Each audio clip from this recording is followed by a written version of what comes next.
Hi guys, I'm Steve Nicolarad. I'm from St. Louis High, and I'm also one of the founders of Coach Baseball Right. And today we're going to do sort of a live webinar, seminar. We'll do it live now, and we'll also post it on the webpage a little bit later on. The topic of the seminar is why don't the swings of our kids look like the pros? And that's something that we'll be kind of talking about in and out all night tonight. Okay, so first of all, a little bit about my journey to where this is. I'm involved with Mike Epstein. I'm one of the master instructors for Mike and Jake, but it wasn't always that way. So many years ago, I was coaching, and I realized that my kids were doing all sorts of things. You know, they were all going to different instructors, and I was flustered because I couldn't find any consistency, and I wasn't happy really with the swing. So I decided to go out and become a better hitting coach. So I went out to see Jake and Mike in 2006 and learned a fair amount. And to be honest with you, I've learned a lot more in the last probably 5 years than I have in the preceding 35 years. This is my 38th year here coaching, and the whole program was built on pitching, defense, and base running. So beginning around 2006, we actually began to do some things offensively that were pretty exciting with the bat. So one of the things that I like to talk about here is sort of like number 2 on the sheet is I'm not going to apologize to my earlier groups. I did what I thought was right. I just didn't know that I didn't know that there was so much. And but if you're going to move forward in this, you can't worry about what you did yesterday. All you do is move forward. And if you get caught up in what you did yesterday, you wind up justifying it. So I found out that a lot of guys teach what they know, and they justify what they teach, and it doesn't take them anywhere. It doesn't take.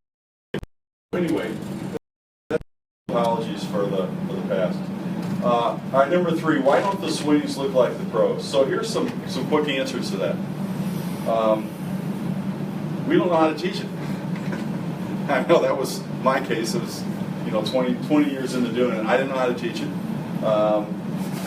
Some of us have good ideas, but we hear them in clinics, but we really don't know where they fit in the swing.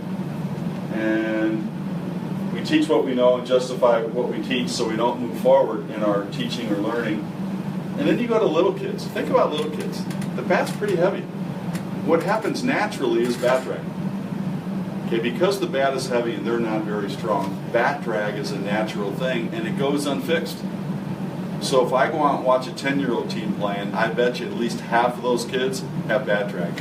If you're not sure what bat drag is, guys, bat drag is when if the pitcher's on here, bat drag is when the back elbow actually catches my knob, and it's closer to the pitcher than the knob. And the result of bat drag is the bat head moves away from my upper body, from my neck, and it results in a much longer swing. So bat drag is sort of a normal thing for little guys. Okay, so with these things being said, number 4 is kind of important. Coach Baseball Right, which is the product that I'm involved with. It's a web company. It's an organization that I'm one of the co-founders of. We built Coach Baseball Right with the idea of helping coaches and helping dads and helping kids learn proper baseball stuff. And one of the things we're doing here, as you can see here, is we're trying to teach dads and coaches and players the proper movements of the swing. I really believe that if we can give them a plan, we can accomplish that goal. The question is, what plan do you give them? So we've developed a product on our site that is a product designed. It's got 20 basic lessons or classes where it's to be followed step by step, and after that 20-day period, 20-day cycle, we hope that the kids are closer to their swing than what they were before, and more importantly, they understand it. Steve. Yes, Tom. Rick Woodruff would like to know what would an appropriate bat weight be for a 10-year-old in order to prevent bat drag? That's a great question. There's a lot of you really can't say for a 10-year-old what it would be. And the reason is that I know 10-year-olds that are small and aren't as strong, and I know 10-year-olds that are large. The question I think that you really want, or what you really want a kid to be able to do, is you want to be able, the student or the youngster has to be able to hold the bat properly, and he has to be able to swing the bat appropriately. When I say swing the bat, a simple drill, we call it a no legs drill. Put the bat on the shoulder and just have him push and slot and swing. Just from right here. Push, slot, swing. If he can get the bat through properly, if he can get that through without dropping his hands like this, then you're on the right track. I always say, and this is kind of for an older kid, Tom, I like kids to get bats that are long. I want those bats long. Hey, come on in, fellas. How are you? Good. And Tom, you want to? There you go. There's some handouts. Thank you. Guys. Appreciate it. You're very welcome. This is my firecracker right here. Hey, kiddo. How are you? Okay, now, so Tom, to answer that question, I want the bat long, leverage. I want the bat thick for density, and I want something they can swing. How do we know if they can swing it? Do that little simple drill that I just did, and that should help. If they can't do that drill, you got to get a smaller bat. Okay, but there is no one answer for a 10-year-old. All righty, thanks for that question. That was Rich? Rick. Rick, okay. Rick, thank you for that question. Okay, so we are now on number 5, and I want to just mention some vocabulary. There's 2 basic kinds of swings, a linear and a rotational swing. Now, if y'all think about the girl playing softball, a leadoff hitter, where she makes a stride forward, she doesn't lock her front leg, and she swings right through the ball. That's a linear swing. There's absolutely nothing wrong with that. If I had a kid coming in here that hit from the left side and had great speed, and he could implement that, that would be great. There's a place for him. The other kind of swing is a guy that strides. If the pitcher is on here, he strides. So there's some linear movement in the stride. He strides, but once the front foot hits, what's going to happen is the upper torso will rotate around. And that's sort of a rotational hitter. I have other characteristics of rotational hitting I'll mention later. But that's the other kind of a swing. To be honest with you, there is linear movement in the rotational swing. It happens during the stride. After that, the front leg stops that linear movement and the rotation. You rotate around your axis. Now, here's the deal. If I got a little guy and I'm going to figure out how I want to teach him, if I give him linear mechanics, and he winds up growing up and maybe hitting from the right side, and he's built like I am, and he's hitting ground balls, that's not a good recipe. On the other hand, if I gave a kid rotational mechanics and he grew up to hit from the left side with good speed, I could just put him more on his axis, and he could still perform leadoff opportunities, speed opportunities very well. It wouldn't be an issue. So if you teach him the rotational mechanic, that's good because he could actually implement both kinds of hitting. If you give him linear mechanics and you grow up, like I said, to be like me, hit from the right side, slow of foot, and I've been taught to hit ground balls, the game probably ends for me when I get to 8th or 9th grade. Okay. One of the things I try to get away from, to be honest with you, I try to get away from using that term rotational. It just seems to me that if you use certain words are buzzwords, and a buzzword like rotational seems to bring out a lot of animosity, misunderstanding, and a lot of half-truths. So if I Google rotational right now, I'm going to get a lot of information, rotational hitting on the internet, and I would venture to say that 30 to 40%, 45% of what I'm going to read about it is incorrect. So, to be honest with you, I very rarely use that term anymore, but for this presentation, I put it in time. Gentleman Dave Bro, Coach, how can I get my son to stop lifting his front foot high? He sees it on TV and thinks it will work, but I tell him he is off balance every time. Any tips on what I can say to him? Well, difference? Maybe style versus mechanics. Yeah. So let me kind of let me talk a little bit about that now. So on this handout I have, guys, is a section, and it's down a little bit, but I'm going to throw it in now. There's style and there's mechanics. There's what number is that? Number 11. Number 11. Technique. Style and technique. That's first. So here's the thing. Style is your stride. It's the front leg going up or down or going out or going back. It's whether you finish one hand or two hands. Style. So in other words, in the stride, everything prior to heel plant, everything prior to heel plant, front heel plant, that's style. Everything after this position in the swing, everything after power V is style. Technique is everything from heel plant, so right when the front heel hits, right when it hits,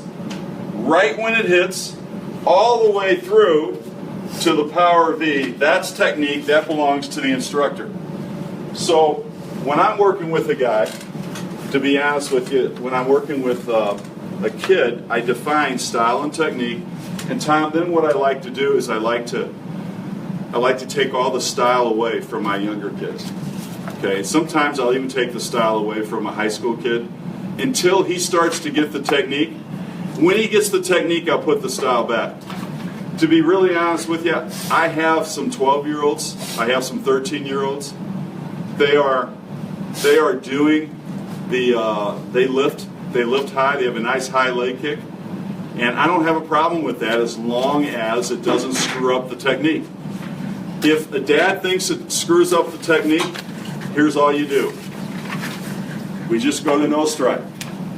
Just a simple no stride. Now how big should it be? It should be, this base should be at least the length of the inseam of the pants. It's very simple. And when he loads, he turns his front shoulder down to the ball, and he sort of loads slightly into his right glute, his right butt cheek, his right inner thigh. Just make sure that the knee doesn't go over the shoestrings.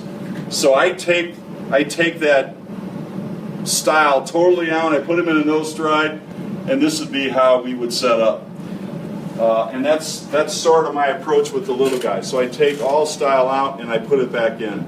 I hope that helps. Okay. So if we can get back here, we were on number 5 talking about linear and rotational, and that's good stuff. If we can now go to a quick historical look at the swing. Hey, both these kinds of swings have been used throughout the history of the game. Not a big deal. I think the question that we have to understand is, who are the coaches and what kind of players? A lot of coaches in baseball are middle infielders. Middle infielders, leadoff hitters. You get a lot of coaches that might be teaching linear mechanics because they use them. That's number one. Something else we need to keep in mind is in the late 60s and through the 70s, baseball changed. We began to play on artificial turf. In St. Louis here, okay, we were a great example of a team, an organization that began to look for speed. The idea was that you can teach hitting, but you can't teach speed. And so they were looking for guys that could run here in this organization, and other organizations were doing the same thing. It was a very successful way we played whitey ball here. And then the other thing we have to look at is the aluminum bats. So aluminum bats means we could put the bat on the ball, not get a great cut, and still hit it to the outfield. We had a lot of reasons why mechanics were going down the tubes in the 70s and 80s. Well, what's happening now is that all of our aluminum bats are being categorized and being restricted, so to speak. Okay, so this thing is now gone, really, because if you use the aluminum bats now, it's almost like a wood bat. That's number one. Number two, in the professional game, there's no more. There's only one, I believe, artificial turf field left in the game. Okay, so the game isn't really run by speed and artificial turf anymore. Interestingly enough, as I say that, more and more colleges and high schools are going to the artificial turf, but they're doing it because they want to get the games in. They don't want to have a team travel 200 miles or fly in and have bad weather and not be able to play the game. So I get that, but it does cause a little bit of conflict in terms of ultimately where are these kids going to wind up. If they want to play at the highest level, they're going to play not on artificial turf. They're going to be playing on grass fields. So, we have to kind of understand baseball had sort of went through some basic changes, especially around the late 60s, 70s, and early 80s. Okay, technology has had a big impact on the swing. And the reason is this is an example. This is being streamed live tonight. There's people all over the country that are being able to hear this through their Facebook broadcast, but we can get information, all of us, any of us can get information tonight on the internet at the tip of our fingers. So it's easy to get information, lots of good information, but here's the downside, lots of bad information. How do you figure out what's good and bad? It's kind of like, how does your kid figure out when he's being instructed? How does he know the difference between a good nugget and a bad nugget? And hopefully that's where maybe Coach Baseball Ryan and I can help a little bit. Good coaches think about what they see and try to find the truth, challenging their own thoughts and ways, while bad coaches dismiss ideas that are different from their own. Kind of keep that in mind. That's a very human thing. I know a lot of good people that's how they think, and these are good people. They're good coaches, actually. But it's kind of a hole in our armor, and we all have chinks or holes in our armor. This is one I've been able to avoid. I've got my own, trust me, but this is one I've been able to avoid. Okay, now let's kind of get into the swing a little bit. If I ask for some common hitting cues on number 8 there, this is what I would hear from most people. I would hear squish the butt. I would hear swing down on the ball, or swing down on the ball for backspin. I might even hear keep your shoulders level. And you know what? There's probably a little bit of truth. There's a tiny little bit of truth in all those. But taken to the wrong extreme, they're pretty harmful for the swing. So, what is it? I mean, you say, well, Steve, do guys really swing down on the ball? They really don't. But there is an element where a guy, when he's moving to the ball, he's sort of feeling like things are rotating around and he's going down. Is that what he means by swinging down on the ball? Okay, I get it. I don't think it's really swinging down on the ball. I consider swinging down on the ball when you get to the approach position and you deliver right now the bat to the ball, you're swinging down on the ball. Not how does it feel as the upper torso rotates around. That's not what I would think of swing down on the ball. Squish the bug. Squish the bug. I'm guilty. I did it. I taught my kids this. I taught it here in this program. It's wrong. Okay, squish the bug is when we used to think that in order to rotate properly, you squish the bug, okay, and that gets your heel up in the air. But what we forgot is the back knee isn't coming forward. Right. The bottom half isn't going towards the front leg, and we missed the point. And I think, why did that happen? So I used to look at a lot of pictures. And there's a lot of baseball pictures, and you'll see the heel. You'll see the heel when a guy's done swinging. You'll see the heel in this position here. And we assumed that the heel got that way and squishing the bug. The other thing I think happens is if you go out to any ballpark tonight and you watch 2 different games, just go and look at 2 different fields. 2/3 of those kids on each of the fields will squish the bug, or they'll hit a baseball like their back foot is anchored in the dirt with a nail. Okay, so it kind of, that must be right. But clearly it's not right. The other thing that's not right is the idea of swinging down on a ball. Swinging down on a ball, getting enough backspin to have the ball travel 350, 370, 400 feet for a home run. It doesn't happen like that. When you generate backspin, you square a pitch up, but instead of squaring it up exactly, you're about this much below the center. Now you've given it the force, the travel, and you provided the backspin. And backspin plus force, the ball, because of the backspin, stays up in the air longer. It'll go further with that force. But just to hit the ball down for backspin, you might as well just throw it up here, because that's about where it's going to go. You won't have enough force for the ball to travel anywhere. So these are some common misconceptions. All right. Our hitting program, and the one that, hey, listen, I want to give total credit, Mike and Jake Epstein are the guys that really taught me a whole lot about hitting. But the 3 core principles that I believe are right here. Number 1, you want to plane the pitch. Number 2, you want to have torque or separation. Number 3, you want to stay inside the ball. So what does that mean? Okay, here's what it means. Number 1, all pitches from pitcher to catcher are going down. The best swing is a swing that is ever so slightly up. Ever so slightly up. That gives you the longest possible contact. My dad used to teach me to swing level to the ground. That's not bad, but it's not as good as level to the ball. Level to the ground is probably the second best instruction you can have. Okay, but it's not as good as level to the ball. Level to the ball will get you maybe 12, 14, 16, 18 inches of possible contact, and level to the ground may give you 6 or 8. If you teach a kid to swing down, you've got about the width of the baseball. That's your contact area right there. And if you teach a kid to swing up like slow pitch softball, you have no contact, because you won't hit it. And if I go on the internet and I hear rotational hitting, that's what a lot of guys say. They pull off the ball. No, if you teach rotational hitting right, that's not going to happen. Okay, so anyway, first principle is you're playing a pitch. Playing a pitch. Second principle is the hips always go before the upper torso. What does that mean? When I watch most little kids hit, they stride and their hip and shoulders go at the same time. Exactly the same time. But what really should happen, okay, now you saw right there my hips started to go, but my shoulders stayed home. That's called separation or torque, and then I come through. The upper torso will try to catch up.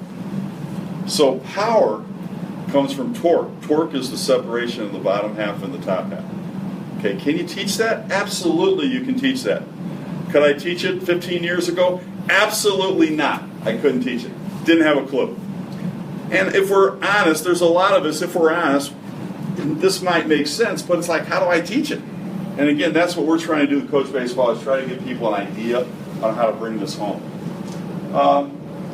The third thing is the hardest one to explain, keeping your hands inside the ball. So I am going to try to articulate these thoughts now. Rick, can I get you to see enough for me?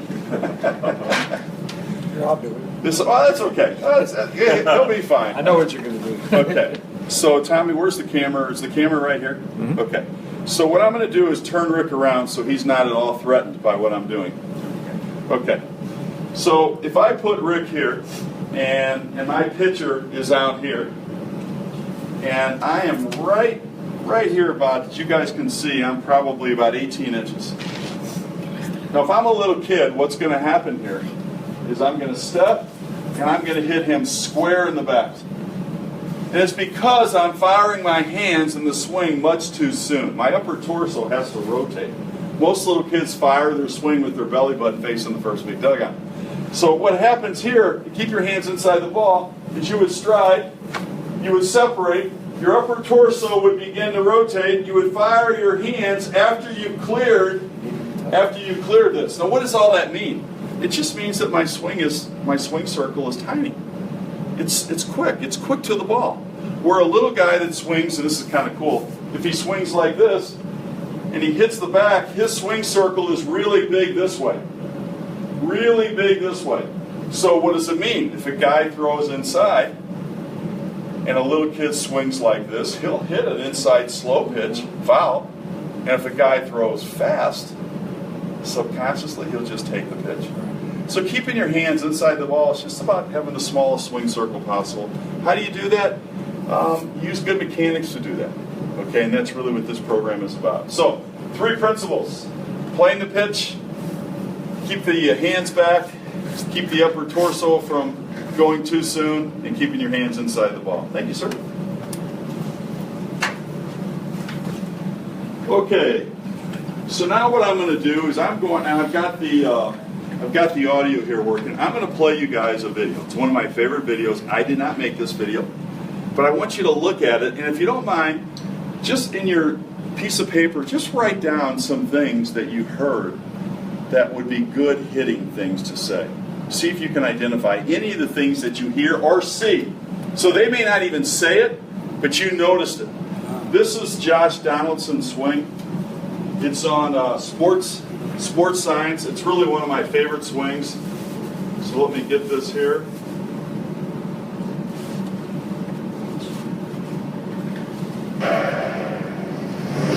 To take a next level look at the elite swing of Toronto slugger Josh Donaldson, we invited him into the ESPN Sports Science Lab.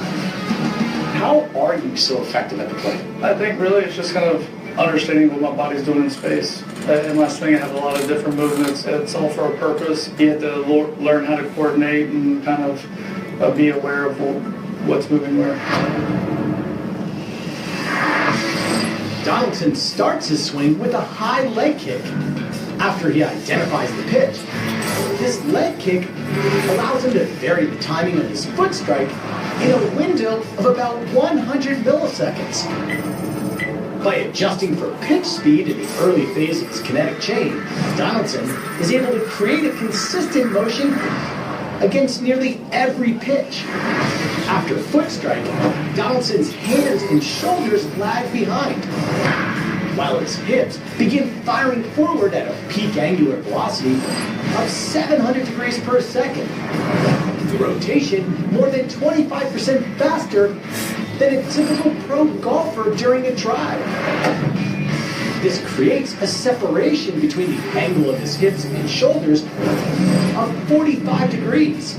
Like stretching a rubber band farther to produce a faster snap, this large separation creates loads of potential energy, which converts into kinetic energy when his shoulders snap forward.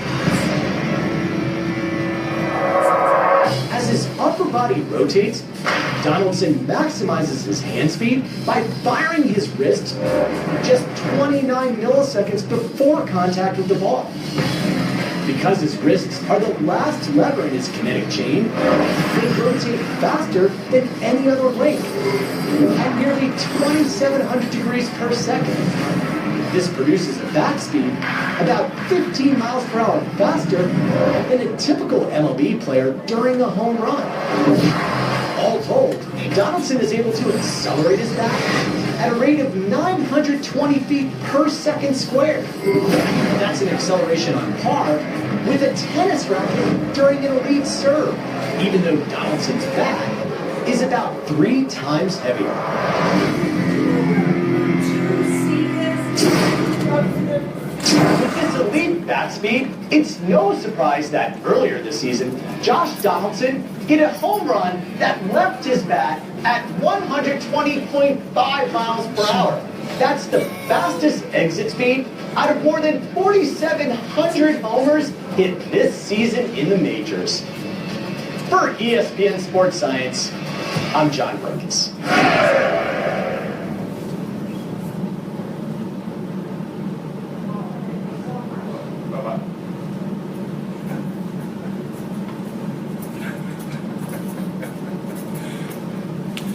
Okay there, Ron Sullivan, your online hitting consultant. Wanted to talk a little bit about the changes that Josh Donaldson has made from, I believe that's college, over there on the left, and to make him the American League MVP. There you go. Yeah, that's Ron. Yeah. Okay, so guys, what I want you to do here is just, hopefully you've written down a couple ideas. What is it that you saw? What is it that you saw or heard that is somewhat beneficial in the swing? What is it that you saw or heard that you would like your son or daughter to emulate in the swing? He said every part has a purpose. First of all, I always tell this when I talk to my player. When was the last time I ever heard a baseball guy say that? Which is awesome. every part of my swing, every movement, it has a purpose, and I need to know how it works. Right. Okay, most baseball guys, think of most kids going to typical instruction. I don't believe for a second that they understand that each part has a purpose and that they need to be aware of what that is. What else did you hear that was interesting? He said that he had to know how his body works through space. Yeah. I thought that was the first thing he said. A lot of baseball guys don't talk like that, right? It's like, But I liked it. I mean, this guy is clearly a great hitter, and he understands his swing. He reminds me of, Pujols was here in the prime of his career here in St. Louis, and Pujols used to go and study his swing on video between at bats. Now it's phenomenal that what these great hitters, the technology they have available to them, and how they use it. And these are things that we'll talk about later on, what I think you as parents should actually expect when you get instruction from your kids. What else did you notice about the swing? High leg kick, Style-wise, he had a little bit of a high leg kick. So Okay. timing with it, though. Okay. Yeah. The timing. Did you remember he said that the first part of the swing, when one foot hit, the other foot was just like a tenth of a second behind it. Okay, so what he was talking about was, he said, hey, everything after heel plant, whether I hit a fastball or a curveball, is exactly the same. But what's different is my timing. A fastball stride takes less time than a curveball stride. That's how he allows his body to get in time with a curveball, assuming he knows it's coming, right? Which is the anticipation part, which we'll talk about a little bit later. What else about this did you notice? Did you notice? go ahead. He kept his hands, unlike Ricky. He didn't have any bat lag. Okay, no bat drag, bat lag good, bat drag bad. Okay. So he kept his hands as he approached the baseball. Okay, at the short approach, this is what you saw, where a lot of the kids are around here. Did you notice that? Did you notice his front leg locked? It locked. Okay. Did you notice his back knee, his back foot went knee to knee, and his back foot dragged? Yeah, the drag. Yeah, Okay. that's what I'm saying. All right. So we got front leg locking, back knee going to front knee to knee. Result, back toe dragging. Why is that back knee going to front knee? That's what initiates the hips. Did you notice that the front shoulder didn't go as the hips opened, and he called, or he talked about 40 degrees of separation? Okay? Okay, these are all the things that we're trying to talk about tonight. It was right there on sports science. Okay, did you notice that little green thing, at contact? Now, it really was there for bat velocity, but I'm going to use it for the plane. Because he brought the bat to the ball. When he made contact, he's going ever so slightly up. He wasn't going way up, just ever so slightly up. He certainly wasn't going down. So you can see some things that we're talking about tonight right there on that sports science from Donaldson. Okay, so let's go, if we could, to number 11 real quick again. I just want to say to you guys, don't get all hung up in style. I try to let the kids develop their own style. But I do take style away when I'm first working with the kid as an instructor. I do take it away. Style everything prior to front heel plant and everything after power V. And technique is everything in between. A good hitting instructor is concerned with technique. Technique. Technique. Okay, now how do you teach the swing? Personally, I think if you're really going to have success teaching a swing to a kid, you need a couple of things. I think individual instruction. Hitting is not a group thing. You can do it in a group. You can. It just doesn't work as well. So individual instruction. Video. I think you got to use video. The kids have to see what they're doing, because often what they feel, what they think, isn't what they're doing. And video solves that problem. I think a role of a mom or a dad, I have found much more success teaching hitting to a young student when the mom or dad is actively involved, taking notes, taking videos, talking, being right there in the discussion, than a well-meaning dad who either drops the kid off or sits there and reads the paper. Now, again, I know not everybody's interested, and I get that. But if we can find a dad that's involved, or a mom, that's awesome. I found that a private setting is better than a public setting.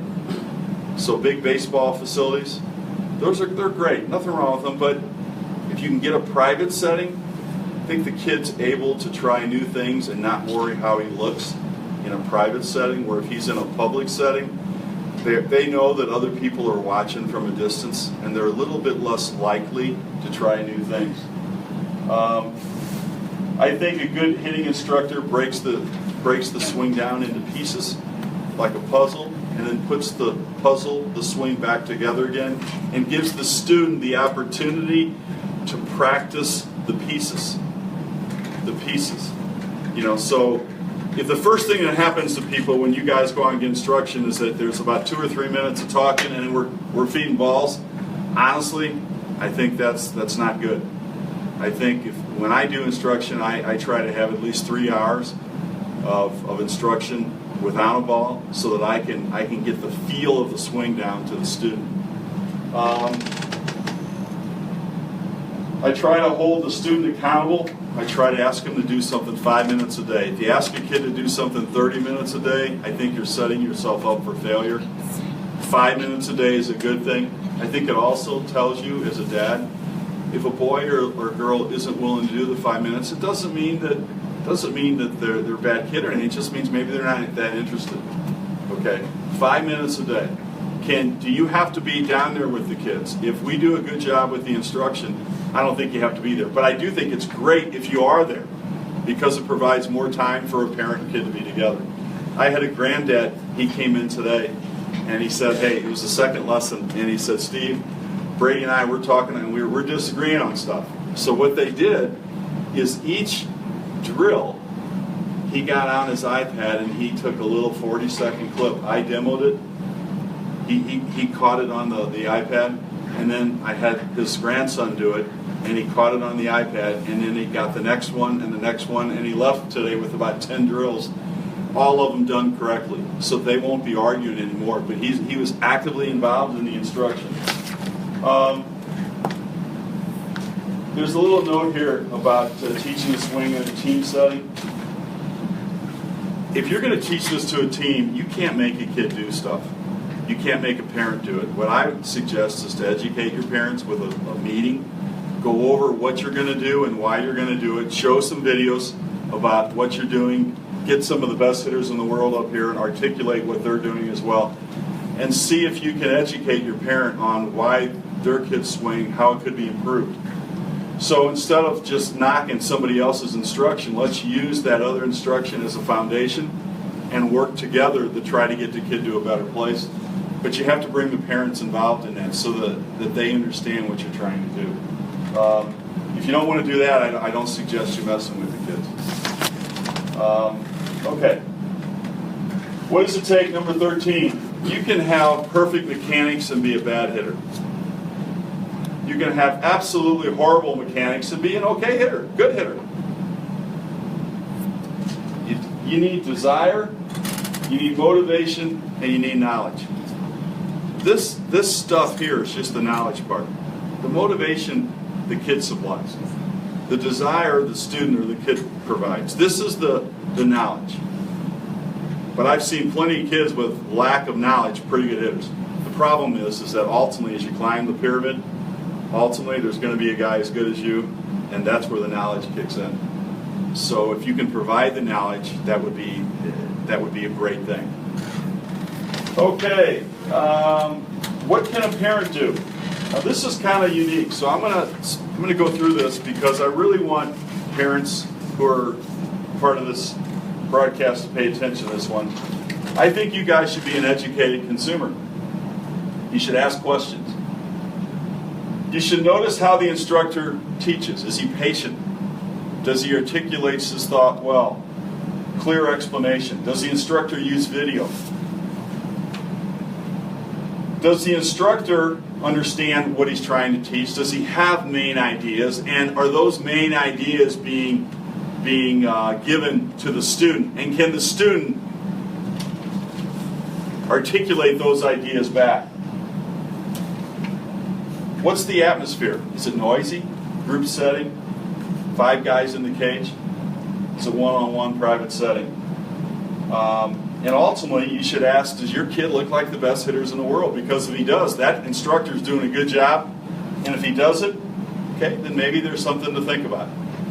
Just because somebody says, hey, go and see Steve, he's a good hitting instructor, in my mind, that's not good enough anymore as a parent. You need to do your homework. Right. Okay, now what I'd like to do is kind of the fun part. I'm going to analyze the swing up here. And I want to dispel some of the That's my friend Ron from Dallas, Texas, Ron Sullivan, who's a great guy and a great instructor in that area. So Ron, if you are listening tonight, hello. Hope things are going well. Okay, hey guys, I want to talk about this swing, and I'm going to break it down. I'm going to break it down sort of quickly, but this is really what I think is a big part of it. So, when a guy hits, the first spot that I like to go to as an instructor, I like to go to toe touch. And the first thing I like to do is I like to measure how long is the stride. That length should match the inseam of his pants or be a little bit bigger. So when I draw this triangle, I should have an equal lateral triangle, or the base should be bigger. Obviously, that's a pretty good stride. You know, most kids that are 12 and under, their stride is too short. Okay. Second thing I like to do at toe touch, and if we didn't provide one, we will do our best to actually provide this evaluation sheet with all the places that you will do this at. When you do some analysis, you need to know when to look for what, and we'll try to put this up for you, if not tonight, tomorrow. Okay. The second thing in toe touch I do is I look for his front shoulder. So the front shoulder is going to be measured, needs to be below the back shoulder, and pool holes is at 10 degrees down. You know where most little kids are? Right here in toe touch. The front shoulder is higher than the back shoulder, and that will impact torque later on. So in toe touch, I look for the length of the stride, and I want to make sure the front shoulder is below the back shoulder. Okay. Now, what am I going to do? I'm going to erase this. I'm going to go to heel plant, right there. I'm going to go to heel plant. Can you see the hips are starting to go towards shortstop, but the shoulders are still at the second base? So here's what I'm going to do. I'm going to take and draw a line perpendicular to Pujols' shoulders. Another line perpendicular to his waist. And I have about 30 degrees of separation. That's torque. That's separation. The lower part of the body is opening right now towards shortstop. The front shoulder is still at the second baseman, and it's still lower than the back shoulder. That's torque. That's where the power comes from. Most little kids have zero torque because the shoulders are reversed and the hips and the shoulders go together in the rotation process for a little kid. That's not correct. That's what happens. Okay. Next thing I'm going to do here. I'm going to rotate this one more, and I'm going to talk about casting. Casting is, at this point, casting is where this right hand, Tommy, if you can get this here, the right hand would be, in the swing, would be doing this. So the wrist starts. Okay, so right, you see the bat head moving away from my head because my hands are changing their angle. Okay, that's what casting is. And I measure casting like this. I measure it here to here. Okay, he is at 101. If you have more than 110 at this spot in the swing, more than 110, I'd be concerned with casting. So he's at 101. Doesn't look like there's any casting going on. Okay? But if you're at this position more than 110, that might be a concern. Okay, now, I'm going to get to the shard approach. Big time. This is a great position to look. Look how tight this bat is here. Look how close it is to his neck. Most importantly, look at the angle from the knob to this elbow and knob to this elbow. It is at 117 degrees. That's very good. 120 is great. 130 is great. 100 is great. 90 is okay. Anything less than 90, and here's what you have, guys. Anything less than 90, from knob to elbow, knob to the other elbow, is bat drag. Yep, it's bat drag. So, when do I measure this? This is called the shard approach, when the belly button is beginning to face the front of home plate. Also, what you're going to notice during this shard approach is the hands are inside the frame. There's a lot of hands at this point. There's a lot of little guys who armbar and who have bat drag, and that's where the knob is. The hands and knobs, they are outside the frame. Okay, let's move on to the next thing. Okay, this is the approach position. Notice the bat is level to the ground. This is the approach, and what I want to make sure of is that the elbow down to the knob is, the knob of the bat is directly below the elbow. This is. Some little guys, the knob is way back here. Way back here. He's jamming himself in here. Okay, this is great, right in here. Elbow down to the knob, and if it's actually you're going to err a little bit further out in front would be okay. This is fine, but you don't want this. Okay. Now he's at the approach. What is the approach?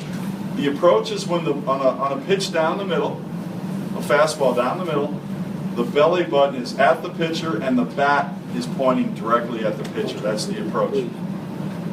Okay. Now, from the approach, I'm going to take us out to contact. There it is. There's contact. I want to show you something. I'm going to measure the angle from elbow up here, elbow down to the knob. It's 102. If I take him out a few frames and I do that again, that better be a larger number, and of course it will be. It's at 128, and if I continue to go on further, that number gets bigger. What that means, guys, is that he is now sharp to the ball, but he, from contact, is extending through the ball. Extending through the ball, and that's what you want to see. Okay, now I'm going to get rid of that, and he is now right here at the power V position. Okay, the power V position. Notice the bat. So let me tell you where the bat can be at the power V. It can be here. That's where it is. All depending on pitch location, up or down. It could be here. It could be here. Better not be up there. That would not be a good power V. It can actually be down a little bit. That's the power V. That's how it is at extension. Okay, now, look at the front leg. It's locked. The back knee almost is to the front knee. And what I like to measure here at the power V, I like to measure this angle. Anything from 90 to 110 is good. He is at 91. Okay, that's good. If he's higher than 110, that means the right leg is straightening out. If the right leg is straightening out, that means that the upper torso is going forward towards the ball. You want to keep your hitters back behind the axis, back behind the ball, so to speak. How do I know that they are? Well, at this power V position, this angle in the back leg should be between 90 and 110, and he should be just staying behind the ball. Another thing that you can do is I get the vertical angle and I go from left hip out here And if it is 150 or less, I know the stride's okay. If it's higher than 150, see what I'm going in right here? See as I go in, the stride now is shorter. Anything higher than 150, using this vertical angle, higher than 150 would mean that the stride is not big enough. But if it's 150 or less, your stride is fine. Okay, now I want to show you something else. I'm going to show you the difference between a guy like Pujols and maybe a hitter that hits a lot of home runs but doesn't hit for as high as average. So here's what I'm going to do.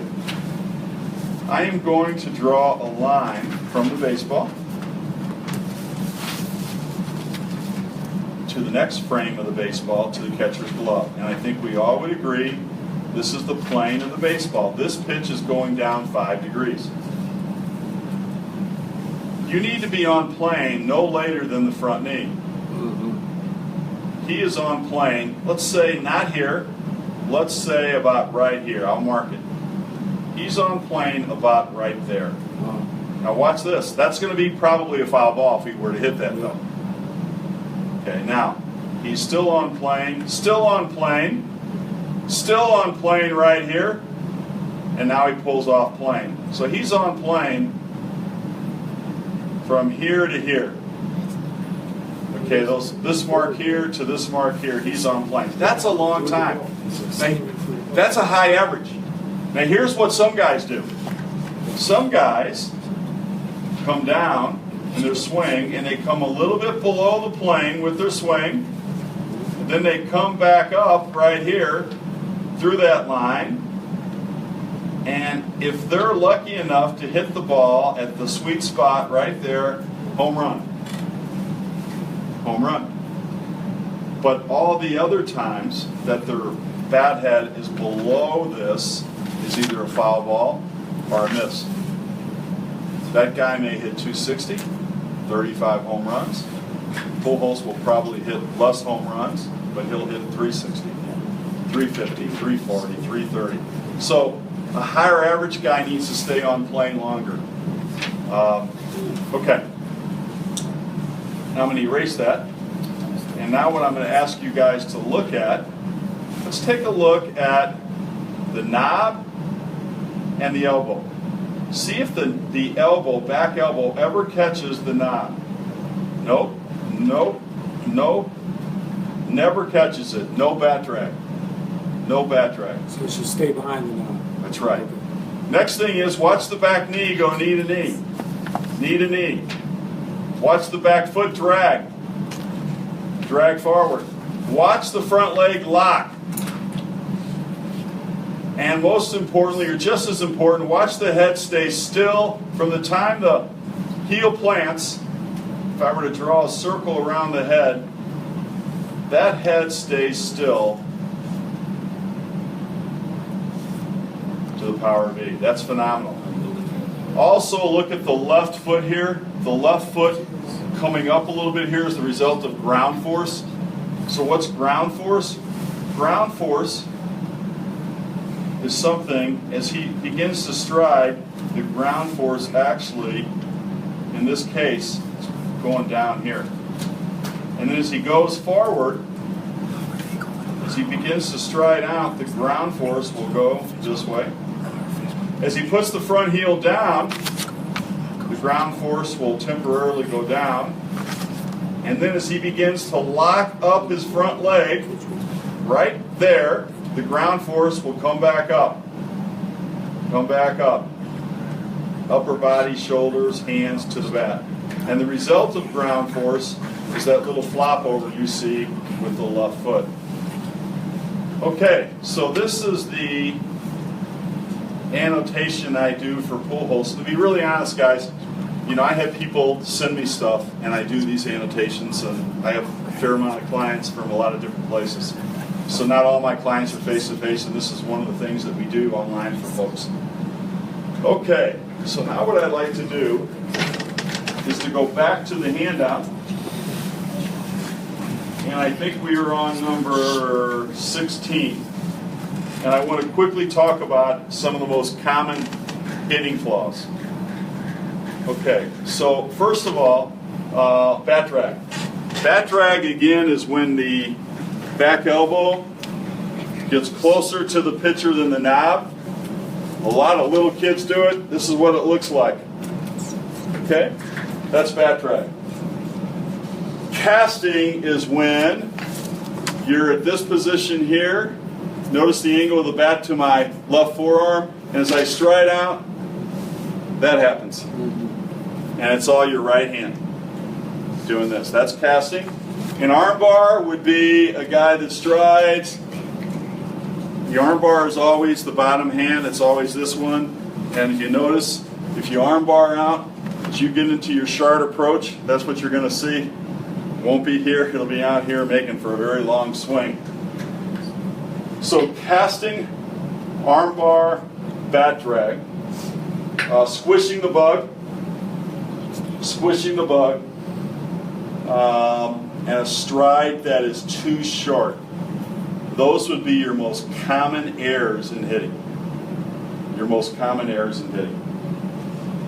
Okay, now when you teach the swing to somebody, and this is what I'm really proud about our new program we have underneath the hitting section. I've tried to create a program to teach the swing in pieces, in an order, where if you follow that program after those 20 lessons, you should have a pretty good understanding of the swing and how it works. And the first thing I would say to you, you have to do with the kids is make sure their grip is right. So when you have a grip for the kids, the knocker knuckles, you can line them anywhere from lined up to right in between to here, but I wouldn't go past that. So I like to put them here, and I like to take my right hand and I like to kink the right hand. Don't let a kid bow. Don't let a kid bow his top hand. Kinks it, and that's your kink. So make sure you have the grip right. I like to start with the hands, and I work backwards in the swing. Okay? So we break the swing down, and you know, we have the approach position and trombone, and we go to contact, and we go to the power V, and all that's part of the hitting program that we do, which is great. And I'm not going to go into, as you guys can see here, I've given us a plan on what I would do in the order. For the purpose of the seminar, I'm not going to go ahead and cover that. Okay, I would like now to go to number 18, and I want to talk about this. Sometimes I get a call from a parent and they're concerned, hey, the mechanics are just god-awful. I don't even see his mechanics. And one of the things I found is that if a kid's timing is bad, instead of doing the things sequentially from the ground up that he needs to do in his swing, if his timing is bad, he skips everything. He just tries to get the bat to the ball. So if timing is bad, we're going to have problems identifying mechanics within the swing. So I think it's worthwhile to talk about timing. So I'm going to play a video here for timing. This is really a good one. So let me go ahead and see if I can get this.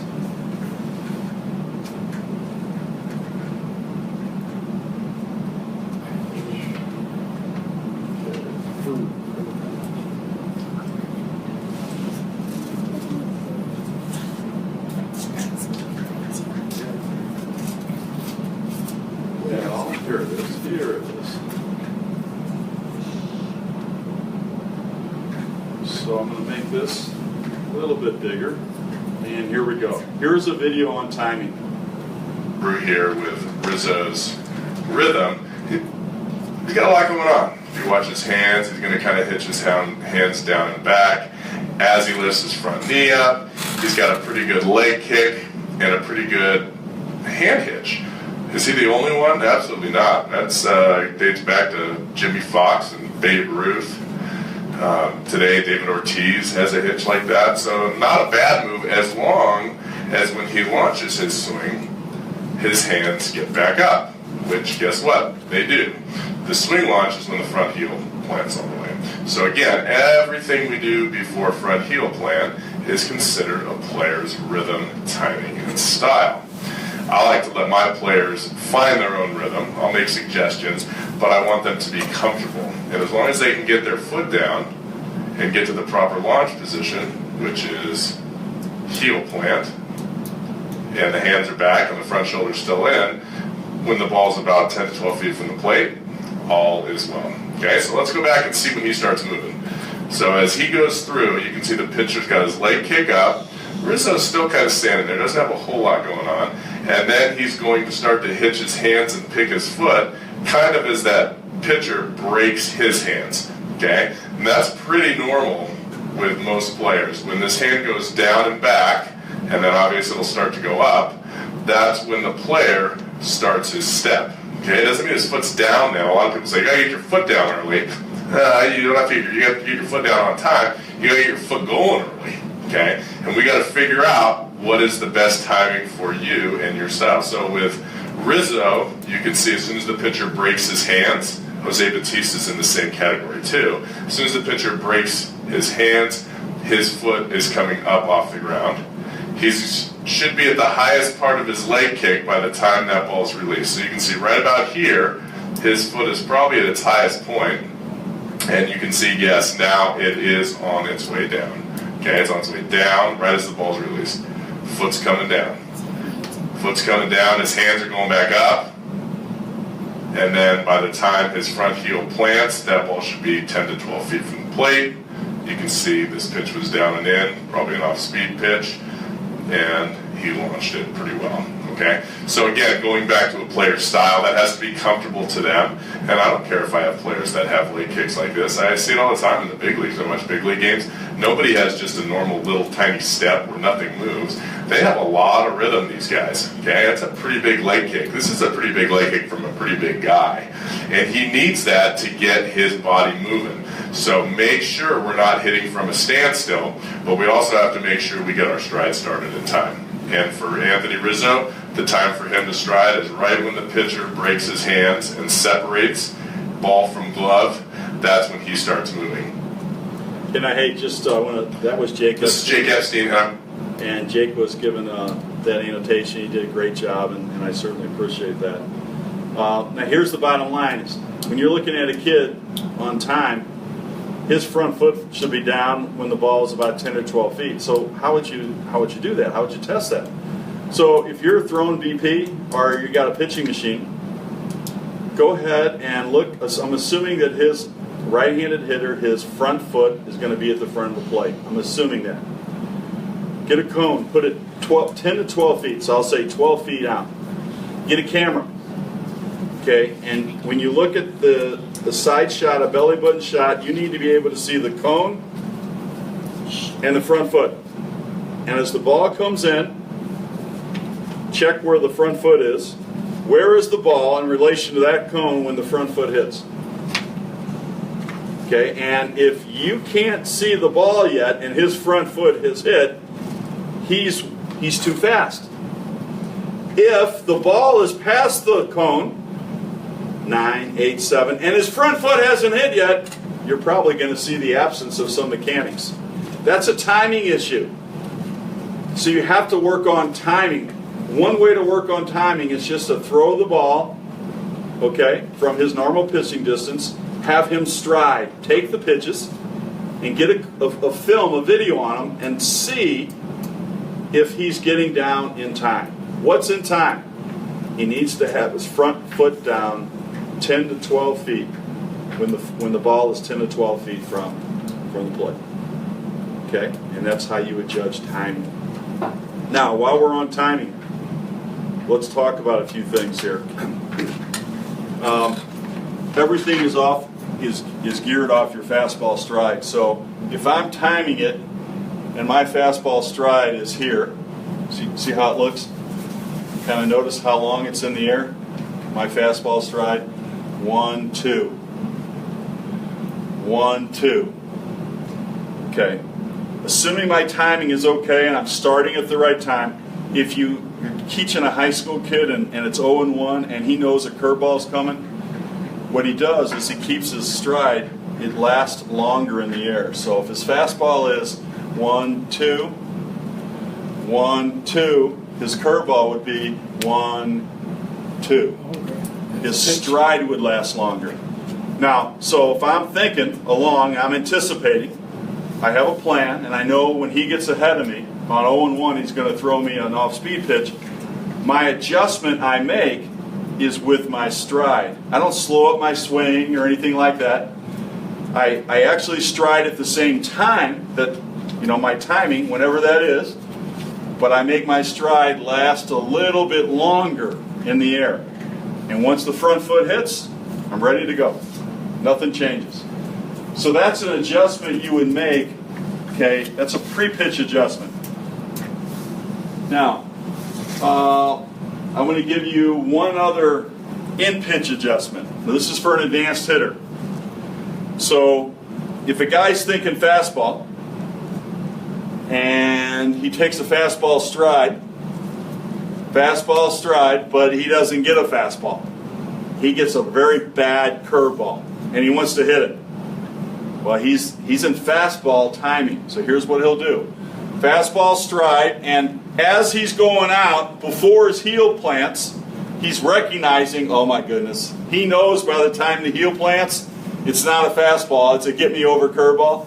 He needs to sink both knees slightly, buy time, keep the hands back, and then come up and hit. That's an in-pitch adjustment. Okay, so the first one I gave you was a pre-pitch adjustment. The second one was an in-pitch adjustment. Don't do any of that stuff when you're working with 9, 10, 11, 12-year-olds until you get to the point where they're really good with their basic mechanics. Okay? That's an advanced thing. Okay, take a look at number 19. What do you do on deck? On deck. This is something we can all help our kids with. On deck, they get their timing down. When they're on deck, they should not be messing around. They should be out there trying to time the pitcher. Time the pitcher. That's what they do on deck. For older kids, what they do is when the ball is being thrown, they're trying to get in time, see what's a good place to start. They're trying to find that timing. And then when the catcher catches it and he throws it back, maybe he's working on something. Like if he's having trouble with his back foot, when the ball's going back to the pitcher, that might be a good time to go ahead and step and try to drag that back foot a little bit. If he needs some help on locking his front leg, that would be a good time that he can really make sure that his leg is locked in a practice swing. Now the catcher gives the sign, he's starting to go ahead and get ready to pitch. Now what I'm doing is I'm timing him. I'm going to try to time him. Okay, I time him, the ball's caught, now I can go ahead and take just a couple seconds and work on another part of my mechanics for the swing. And then when he's ready to throw the ball, I time him again. So on deck should be about timing and maybe working on a simple thing, mechanics. Okay? But that's it. When you get into the plate, you're not working any mechanics. You're just hitting the ball and implementing your plan. Okay. This is a big one, number 20. Hey, guys, go down to the bullpen. Go to the bullpen and stand in on the pitchers. What do you do when you stand in? A, you get your timing down. Every pitcher, if you have 3 pitchers on your team, they all throw different level fastballs probably. So you need to figure out how to time each one of those guys. Get your timing done. That's number 1. Okay, number 2, what I do is after they get their timing done, I ask them, I say, do me a favor, tell me yes or no. And they say, what do you mean? I say, well, if it's a strike, tell me yes. If it's a ball, tell me no. So they've got their timing down. Now here comes a pitch. Okay, they're wearing a helmet, of course, but they're not going to hit it, And they got their timing down. Yes. Okay, strike. Okay. Yes. Another strike. No. Okay. Now what I do is I just keep track. Was he right or not? Right? Was he correct? But that's not the important thing. You have another coach down there, and he doesn't know it, with a cone. Have that coach put a cone down when he called it. When he called it. Where was the ball when he called it? I bet you it's pretty close to him. What you need to do is say, okay, that's when you were calling this pitch. The ball had traveled all the way in here. We need to recognize these things earlier. So now what you do is you have them try to make that determination sooner. Now he knows where it was. We try to get it a little bit sooner. And pretty soon what you can do is not only call strikes and balls, here's really what you do. You call middle half in or middle half away. You call that. Okay, then you can call fastball and curveballs. Because fastballs look one way when they come out of the hand, and curveballs, for some pitchers, they'll have a little bump to it. You try to teach your kids to make that determination as early as they can. Okay, so how you do that in the bullpen. So use your time in the bullpen. Okay, I want to talk about batting practice. So first I want to talk about little guys like, second, third, fourth graders, maybe even fifth. And at that level, I think it's fair to say that what we're really trying to do is just get them swinging. Okay, right. I'd rather have them swinging at a ball right at their nose than go up to the plate and take. Get them swinging. But there's a certain time, I don't know, and maybe for each kid it's different. Is it fifth grade? Is it sixth grade? There's a certain time when the game changes around the kids we're coaching and the other pitchers begin to throw strikes. And we need to be able to make a determination whether it's a strike or a ball. And then we kind of take it up a notch. Let's say we're in seventh grade and this kid likes middle half in pitches. I say that in batting practice, I say in a game, you should be able to swing at that middle half in pitch until you have two strikes. You should be looking for it. Pitchers at that level is just as likely to throw it here as he is here. So why don't you wait until you get this one? Why swing at that one if that's the first two pitches? Why not swing at the middle half in, the one that you can hit? So if we're asking our kids to make choices in a game about what pitch we're going to hit, then we need to change how we do batting practice. Because most of us, myself included, we just throw some balls around the plate and they hit it. So I think we need to do something like this. Imagine sitting in a front toss, and the kid's 13 years old, and he comes up and he says, Coach, I like middle half away. Okay. I'll start him off with throwing 4 pitches. Of those 4 pitches, 3 of them will be middle half away. But one of those 4 is going to be middle half in, and I want him to take that pitch, to make a choice. And he doesn't know when it's going to be. And then, because he needs to hit pitches middle half in, he needs to learn on hitting pitches he doesn't like, I want him to hit 3 pitches middle half in. But I'm going to throw one of those 4 pitches that are going to be all middle half in. One of them is going to be away, so he has to choose not to swing. So we practice middle half in, middle half away in BP on a front toss. Okay. Then what I like to do is practice 2-strike hitting. Now this is kind of an interesting thing. To me, 2-strike hitting says we got to open up the plate, a couple inches off each one, and we got to go a little below the knees and maybe a little bit up here. Now I know it's umpire specific, I get that, but let's teach them realistic stuff too. Isn't it worthwhile if it's 2-2? For a kid to make a choice to take ball 3 at his eyes instead of swinging at strike 3, which is really ball 3. Yeah. So if we can get them to 3-2, the next pitch is going to be right down the middle probably. Right. So what we want to do is have our kids disciplined even when they have 2 strikes, so they're swinging at potential strikes, not definite balls. That's done in batting practice.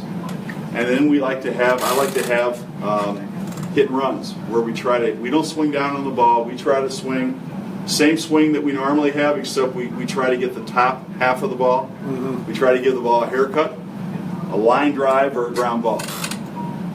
So imagine middle half in, middle half away, 2 strikes, and a hit and run. You do that from front toss, and then what you do is pick up your L and you move back to about 18 feet, do it overhand, same sequence. Okay? And then move your screen back to about 24 feet, do it again, overhand, same sequence. Okay, now there's one other thing that you're going to have to put into this. As you begin to go back and throw overhand, I want you to think about this. Guy on second, nobody out.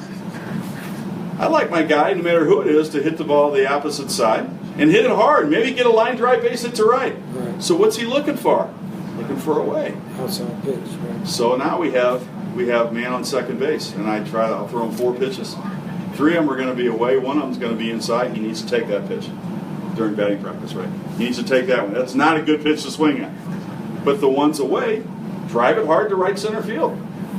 Then with the guy on third base, I want him to look for a pitch on the inner 2/3 of the plate, not the outer edges of the plate, because I don't want anything hit to the corners. I want it hit up the middle, and I like it to be a pitch that mid-thigh, maybe belt higher, get a little bit steeper on his axis, and get some lift on it. It's going to run home. So we have to practice situational hitting. So when we get to the game, it's the 7th inning, the winning run on third, we're interested in the ball being hit in the right spot. But unless we practice those things, it doesn't happen. So we can all take a look at how we do batting practice. I think it'll really help. Hey, Steve, real Yes. quick, if you don't mind, two things. So game-wise, on a 2-2, is it okay to use the simple words? What I tell them is, I says, anything close, take a swing. I said, but be focused, know your strike zone. It's perfect. And then for the outside pitches, right now I'm just putting the tee on the actual location of the plate on our field that the outside pitch would be, and showing them that when they're swinging late, it goes where it's supposed to. Is that good enough for a start? Yeah, so remember though, on an outside pitch, so let me go back to a pitch right down the middle. I'm going to hit a pitch right down the middle.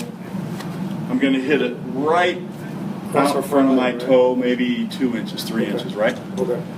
Look where my belly button is, look where the bat is. On an outside pitch, the belly button won't go towards the pitcher, it'll go to this far. And now I'm going to hit that ball probably between my knee and my ankle.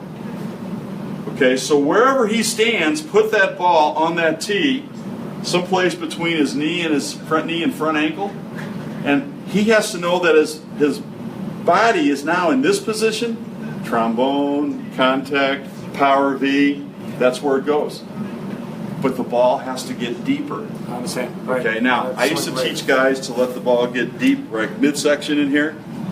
The problem with letting the ball get that deep, and this is for older guys, is your bat speed.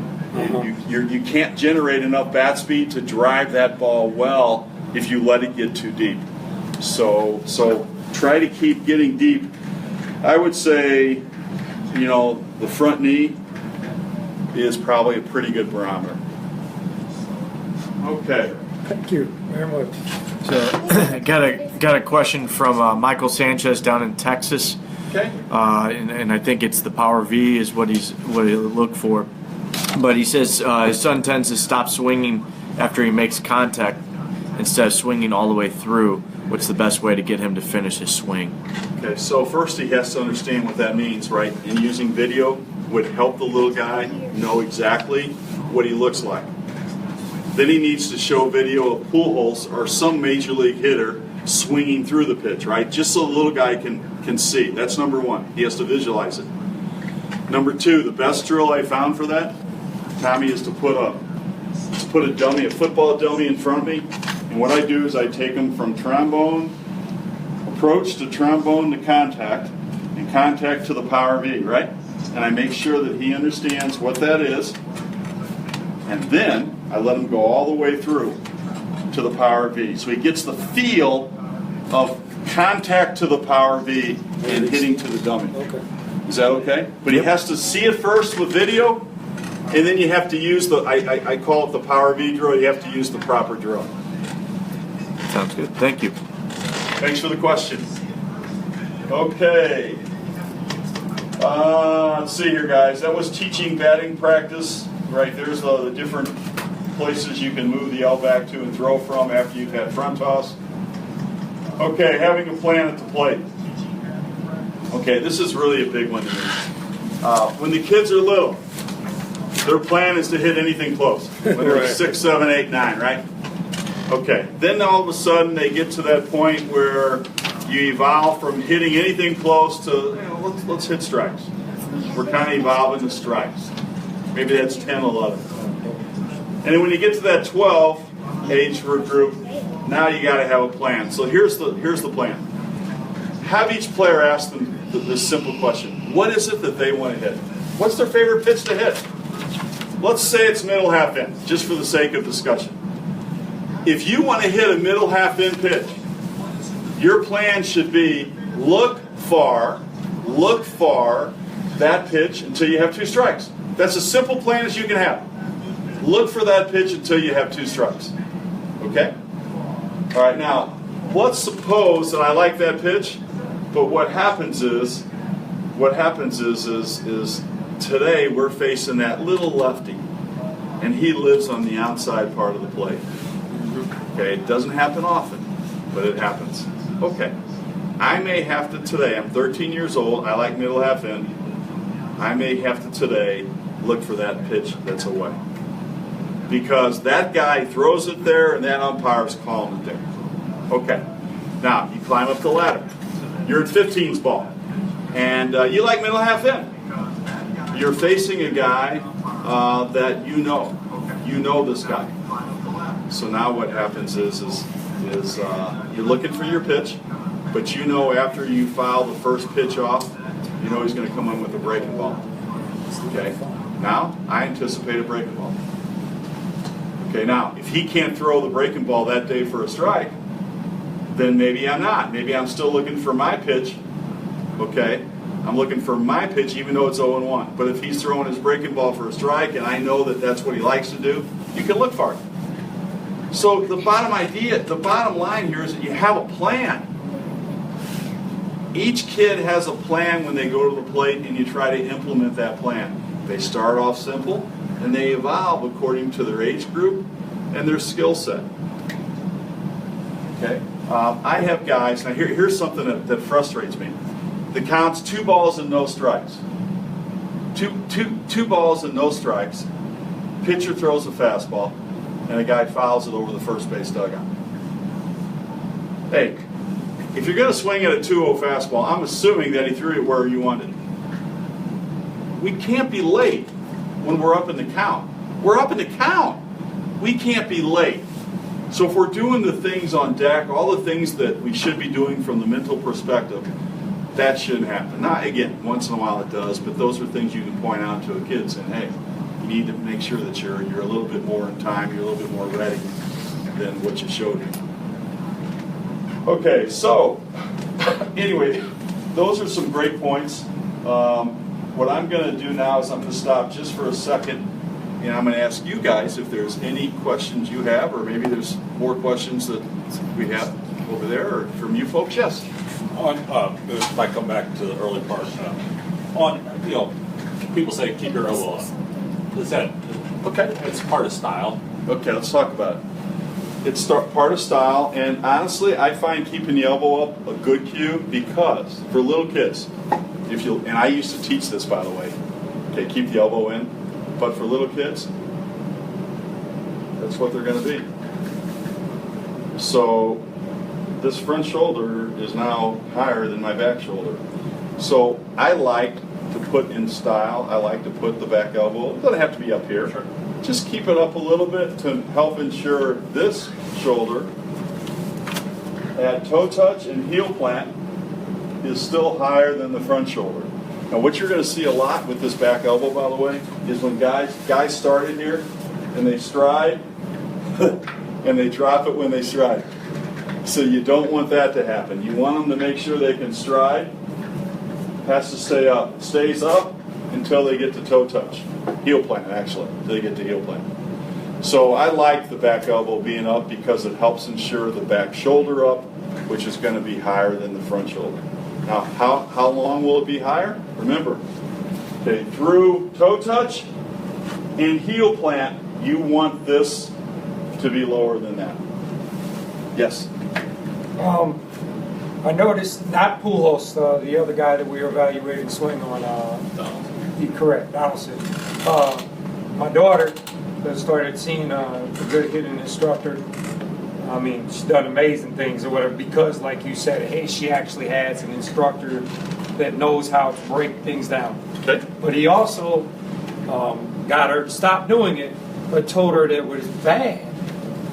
Exactly what he was doing, and that is bringing his elbow all the way back up on his swing because of the timing and because you drop and stuff like that. So is that just probably something that he's still perfected on his own to get where it needs to go?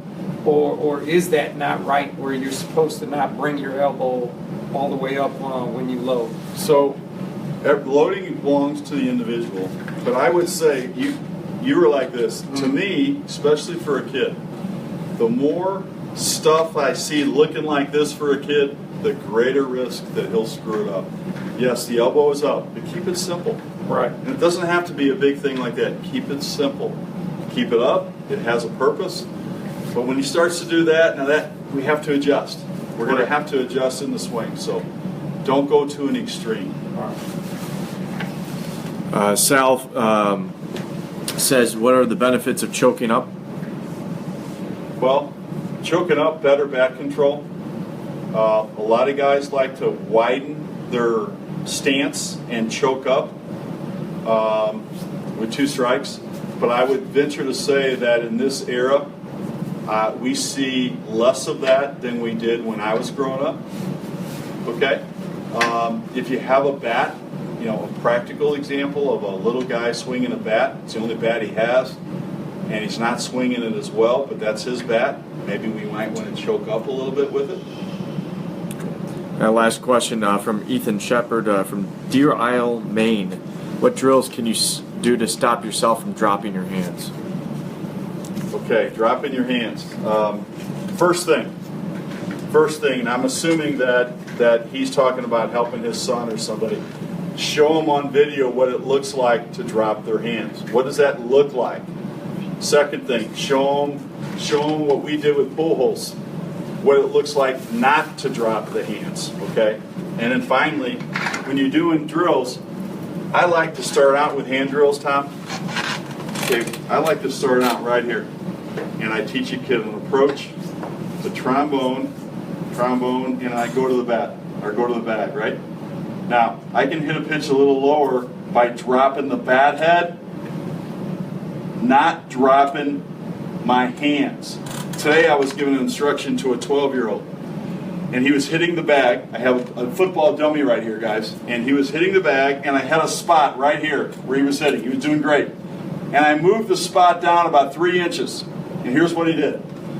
Here, and he went.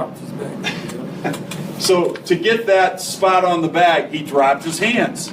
So what I had to tell him was how to drop the bat head without dropping his hands. So on the dummy, here, and I showed him, look at this. The hands aren't moving. The bat head is being dropped. And basically, you should be able to cover from here on your body, from here to here, with your hands in the same spot in your swing. The hands in the same spot when you swing. You can cover all that without dropping your hands. Which leads us to the point, you don't swing at a pitch at your knees, because the only way to hit that pitch is to drop your hands. So it's not a good pitch to swing at, even for a little guy. So that, I guess, gets into Billy Clark, a friend of the program's question. Can you go over hitting a low strike? Okay. Yeah, and then he comes up, my son has a bad habit of bending his knees to hit a low pitch level instead of dropping bat head. Have not been able to fix. Okay, so hey, tell Billy that's a great question. Oh, you just did. Okay. Hey, so a couple of things happen when you hit a low pitch. Your shoulders are going to dip more. And to be honest with you, you will sink. Now, this is, I can't teach a 9-year-old guy really to do this. This is going to be for an older guy. So let's talk about what most guys do on a low pitch. So here's what they do. I'm going to turn sideways. My pitcher's coming here. Here's how most of us hit a low pitch.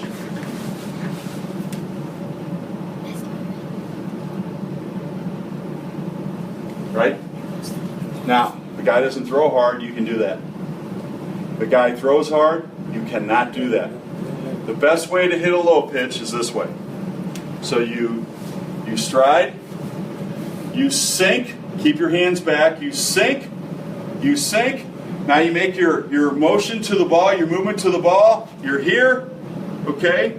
And now this is your approach. You go down to the ball and get it, and you can take a look at that. I can be sharp to the ball and still hit it. The problem is that, as you know, your mechanics, your body is in a little bit more of an awkward position. You can hit it. You can be quick to it.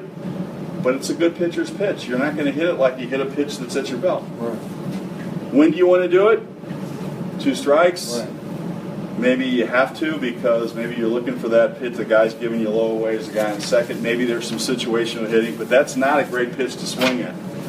So one thing that you can do is you can teach a kid how to do it, but I don't think that they should do that a whole heck of a lot. Matter of fact, when I'm working on hitting with the kid, I'll do 5 or 10 of those, and I'll have to bring them right back to hitting those pitches right down the middle because I never want a kid to leave instruction and work on hitting a pitch like that too much because he'll break my basic mechanics for the good pitch. Remember, good hitters hit mistakes. Okay, they're not hitting that pitch, but nonetheless, we have to teach a guy how to do that, and that's I would stride, I would sink. I would have an approach to the ball, and as you see, when I swung the bat, I wasn't in the most beautiful hitting position to be in, but that's the best way to be. Does that make sense? Are you okay with that? Okay. Hope that helps, Billy. Okay, other questions? 5 more, so we can answer them individually if you want. Or We have 5 more questions? Yeah. Okay, go ahead. Go ahead. What drills can be done to get the bat on plane? From J.C. Dalton from Mobile, Alabama. Okay. Hey, JC, thanks for the question. If you run into a guy named Paul Birchfield down there, he's involved with South Alabama, and he's also at one of the big high schools down there coaching baseball. Please tell Paul hello. Okay, to get a guy on plane. So here's what I like to do. I have a swing away, and a swing away is like a glorified tee. So I have the swing away set for a pitch at the belt, and then I get a tee. I put it behind the swing away. So imagine the ball in the swing away right here, and I put a tee about 3 inches, 2 inches below the ball. Then I'll have the kid go to contact on this ball and hit it. And if he hits the tee back here, if he hits the tee, as he comes up through the ball, you know that his swing plane is too low, it's too steep. So I like to use either a double tee or a swing away, and that's really a good drill. The other thing I like to do is get them to their approach position. So this is what I call the approach. And I like them to check the shoulders because if the shoulders, if they're too steep, that's what you're going to get. So I like to check the shoulders a little bit, and also posture. Posture is controlled by a player's head and his eyes. I try to make sure that they understand that if they tilt their head more, okay, what's going to happen is the actual plane of the bat, it'll be much steeper. So if you see me here in this position, okay, and then I do this, what's happening is that the bat head is becoming much steeper. So we want to make sure that we can get the guy in plane, but not below the plane. Hope that helps. Friend of the program, Jim Jarvis. Is there a drill to teach the strong front leg lock? Okay, so one of the early drills in the program we use is this. Is a torque drill where we hinge and rotate, push, slot, go to contact and hit off the back, and we lock up. I think locking the front leg is a result of feeling. The kids have to feel it over and over. So I use our old-fashioned torque drill to do that. And again, it looks like this. I got a brick here behind my back foot, keeping it up. So I'm going to hinge and rotate. As I hinge and rotate, I push and I slot. And I get to here, look at my front leg, it's locked. I hit the bag, and I make sure my front leg is locked. Two more quick ones. Phil, another great friend of the program, Phil Manitti. Where's the mentioned 20-day program on your site? Okay, it's under the hitting section. So if you go to coaching and you go to the hitting section, it'll be under that section. In the next week or so. Okay, and we will release that in the next week or so. Good. And this one's good. He states a lot of good pitchers will throw down by the knee because it's harder to hit. So why would you teach hitting the ball down the middle versus down by the knee? I'm not sure I understand. So if good pitchers are taught to throw down by the knee, why not teach hitters to hit more down by the knee versus mistakes? Well, good pitching always beats good hitting. That's why most of the time the best hitters in the world make outs 70% of the time. But the reality is that even great pitchers can't always make great pitches. I think there was a guy named Molitor who's in the Hall of Fame, and they asked him, they said, "Hey, how'd you get in the Hall of Fame? You don't run that well, you don't hit home runs, you're kind of it doesn't seem like you have the tools to be a great player." And here's what he said. He says, "I hit a lot of mistakes. They throw a mistake, I very rarely missed it. They make good pitches, I was 0 for 4. They make some mistakes, I was 1 for 3 or 2 for 4. So that's kind of the nature of the game. Pretty hard to hit that pitch at your knees. How about last one? I have a younger, Danny DeWald, I have a younger son, so I'm slowly teaching him basic mechanics, nothing too advanced. Any advice on how to get him to explode off his back leg? Okay, is he, how old is he? Not sure? Not Okay. sure, yeah, younger So son. one drill I love to do, just to get the feeling of it's not really an explosion, but I put the foot against the wall. Can you see this stuff? Yep, So I go out to my stride. he's 5. Okay. Pardon me? He's 5 years old. Okay, Danny just 5 years old. Thank you. So I put him against the wall. Get a stride here. I put the forearm against the wall. I ask him to pretend like he's got a little bat here, and I kind of let him load up a little bit. Just load up. Get comfortable with this move here. No stride. And then when he puts his front heel down here, I want him to go knee to knee. Knee to knee. And it's important that he keeps his forearm against the wall, because that way he'll keep his head from moving forward. Now, hey, that's a 5-year-old. That's going to be tough. And there are certain things that are age appropriate, to be honest with you. Not all this is obviously geared for 5, 6. I would say a lot of the things I've talked about, 8 years old would be probably a good age.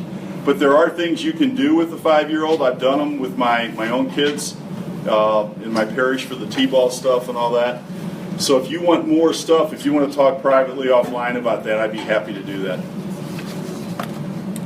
Okay. Hey guys, listen.